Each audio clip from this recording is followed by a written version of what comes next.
You know, on a fundamental level, I don't actually know if this video in itself makes me a hypocrite or not. If you did watch my last video, you'll know that I'm trying to do this film challenge thing. I'm calling it a film challenge now because A, it's a lot more nice and clean off the tongue rather than Fred's film criteria.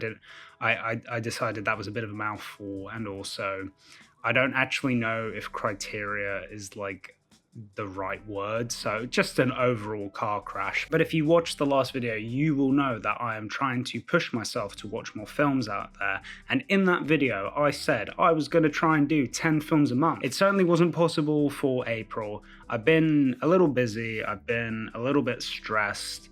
It didn't happen. Out of the 11 films, God, I'm not hitting that 200 film goal. I only did 5 from the challenge, which tells me that I need to rethink the way that this is a challenge for me. I was thinking that I need to hit it in terms of doing the challenge, when really I need to build up from the fact that I want to watch 200 films and then let that inform the way that I'm choosing to watch films which are more of a challenge. So I've landed on the fact that if I watch about 16, 17 films a month, I'd like for 1 in 3 of those to be something that pushes my tastes forward a little bit. This also allows me to like do stuff like go to the cinema, which despite being a bit busy, I did do quite a bit of last month, or watch something that I want to have no thoughts about, or choose randomly at home. So I'm reducing the number to probably about 6 films. For me, I don't think I'm a hypocrite in the sense that I said you can change the number. There's no pressure to do a specific number as long as you feel like it's pushing your tastes forward and you feel like you're discovering and exploring more. So in that sense, I am living up to my truth. However, I still am not hitting 16 films. I did not hit that, so I need, yeah.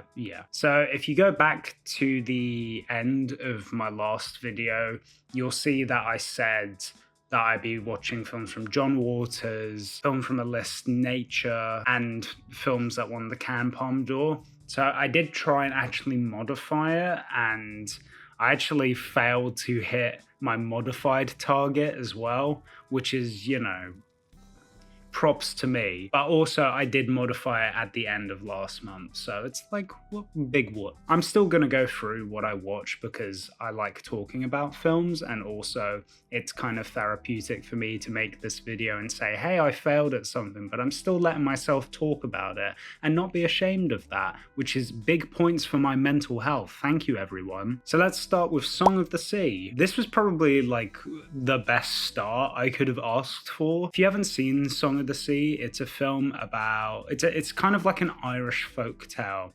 I don't know how much of it is based on actual Irish folklore and how much of it's sort of paraphrasing a lot of it, and how much is actually like legit folklore. I think one of the truest things that you can say about this movie is how authentic it feels with its love of these stories, how it integrates these stories into one of these wider picture narratives about, you know, just like really universal themes about family love. Just a really deeply sympathetic film to people, to kind of like stock villains and people who traditionally do quite nasty things in fairy tales. I think the thing about this film that surprised me the most and genuinely made me weep the most, especially in the last like 20 minutes of the film, just how deeply empathetic the film is to these characters, and how in the end it just really wants the best for everyone. It got me crying a lot. If you saw my last video, you know that I cry at animated films, and really good watch, would highly recommend. I feel like I am pushing myself to discover more with these challenges, but I do really try and stick in the same lane, in the sense that I do try and pick films which feel a little comfortable at first to watch. So I actually double dipped with Celine Sciamma across the previous 2 months. So one of the Sight and Sound films that I had to watch in March was Portrait of a Lady on Fire, which I really like. So I decided to go with the same director, and I watched Petite Maman. Yeah, I'm not French. I would say I didn't prefer it over Portrait of a Lady on Fire. It's a really brisk watch. It's 70 minutes. It's a really quick watch, so I would definitely recommend it because it's going to take no time out of your day to watch it. You should be watching longer films, but 70 minutes is a blessing if you work a 9 to 5 and want to watch maybe even 2 to 3 films in a day. Go check it out. Just a really wholesome...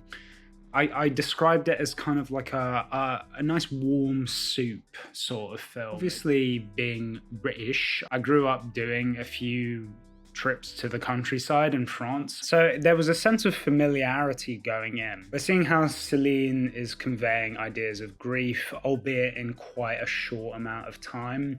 Again, it's just really heartwarming, really, really rich. It's low-key a little bit sci-fi as well. It's very kind and wholesome, and it's 70 minutes, so go watch it. So on the 12th, I watched The Third Man.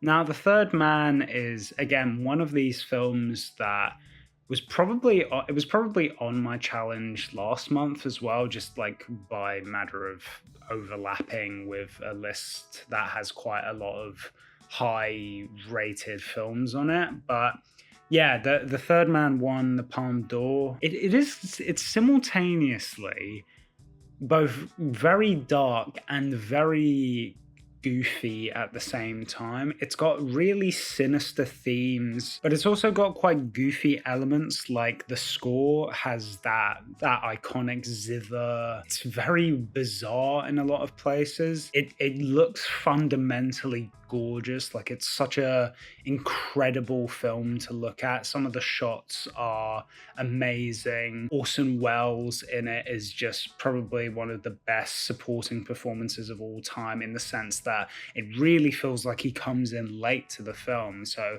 he supports it in a way that is so late in the game, but so impactful for the reasons as to why he's in the film in the first place. And it's saying a lot about morality and lots of really heavy themes. They balance nicely in a place where it doesn't feel too bleak. It felt really layered. It's really well written. It's just, you can see why it won the Palme d'Or. So Agnes Varda is a director that I've only seen Cleo from 5 to 7. I'm still quite unfamiliar with her work. I don't actually remember enjoying Cleo that much, though I do also remember being almost asleep by that point, so that's probably on me. But yeah, I wanted to watch Le Bonheur.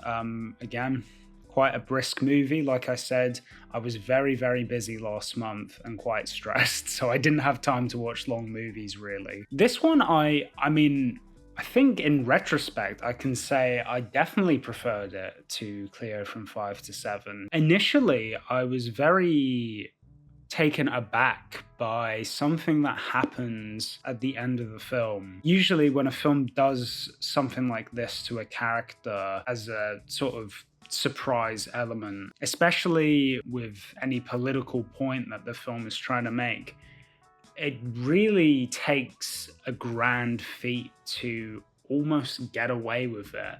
I think ultimately, whilst I do think while this film has a heavy-handed way of using something quite surprising but also upsetting at the same time, I'm really trying not to spoil it, is more to reflect on our preconceived perceptions of another character's morality. And I think the film is quite brave in doing this so heavy-handedly. I genuinely do think it almost fails at it. But I think after reading about what this ending means overall, and it's sort of playing with this unreliable narrator perspective, we are asked a question within ourselves if what we were looking at the whole time was to be taken as a positive thing. Ultimately, this film is called Happiness, but is it really about everyone's happiness? I think it almost slips into a misogynistic worldview. But after some thought, I think that can't be further away from the truth. I think this is actually talking about something quite dark. Really kind of hard watch by the end of it, but all the more rewarding for what you're going to take away from the film and how you're going to reflect on the film. I think a lot of people will come away from this film feeling quite down. Ultimately, it's the irony in that we're supposed to think about. And then finally, by the end of the month, I was in total fuck it mode. Truth be told, I actually think The Third Man and this movie, when they won the Palme d'Or, I don't actually know if it was called the Palme d'Or back then. I'll put a little fact check up here. But yeah, I was really like just trying to fit in this challenge despite failing. So I watched Dumbo, which again is weird that I hadn't seen this before. It's a Disney classic. It's really, really short. Again, you're starting to see a theme with the films I watched this month. I feel like I always have a little bit of an aversion to watching Disney classics. I feel like maybe subconsciously I'm like, oh, they're not as serious. Sometimes it's just nice to unwind and watch something a little bit lighter and still feel like you're participating in a challenge, which I am. Having watched Dumbo, I can definitely say this film is dark as fuck. Within like 10 minutes into the film, I was already thinking that they are being way too mean to this little guy, and I was furious. And these are grown adult elephants. He's not even 10 seconds old. It is very sad, but it is uplifting, literally, at the same time. He's got big ears, he can fly. You get it, he's uplifting. As I've been saying this whole video, it's a really short movie. If you've somehow not seen Dumbo like I have, it's quite dodgy at points. I heard about the crows, I saw the crows, and yeah, the crows are pretty bad. So just be warned going into this film. This film contains depictions which are extremely sus and very dodgy and of a certain era. It doesn't make it any less So yeah, just go into that with that mindset. I still feel like you'll come out having a pretty good time. It's a really short, just over hour film about a little elephant with big ears. Like, you're probably gonna have a good time, and it's probably gonna make you cry a little bit. It made me cry a little bit. So yeah, I'm taking it down to 6 movies. I didn't even hit 6 movies last month, but like I say, I feel maybe even internally I was putting it off a little bit. Knowing I had 10 films to hit in such a chaotic month for me was probably putting a little bit of internal pressure on myself. Knowing the fact that I'm a third of the way into this challenge already for May is more relaxing, and I can have the freedom to watch more films that I want, whilst also being mindful that I have a challenge to complete as well. Speaking of May, let's go into the films that I'm watching right now. Because it was my girlfriend's birthday at the start of the month, I wanted to let her pick the certain parameters that I'm doing for this challenge. So the setup now is 2-2-2. I'm doing 2 films from one list, 2 films from another, 2 films from another. This month I'm doing 2 stop motion films. I've taken a list for this one, which I'll put on screen. I'm doing 2 films from the top 250 horror films on Letterboxd, and I'm also doing 2 films from the 1990s. Again, if you'd like to keep up with this challenge, please follow me on Letterboxd. Please do your own thing. Please feel free to like, please feel free to comment, please feel free to subscribe if that's not too much to ask. It's been lovely talking to you again, and I will catch you in the next video. Thank you so much for watching.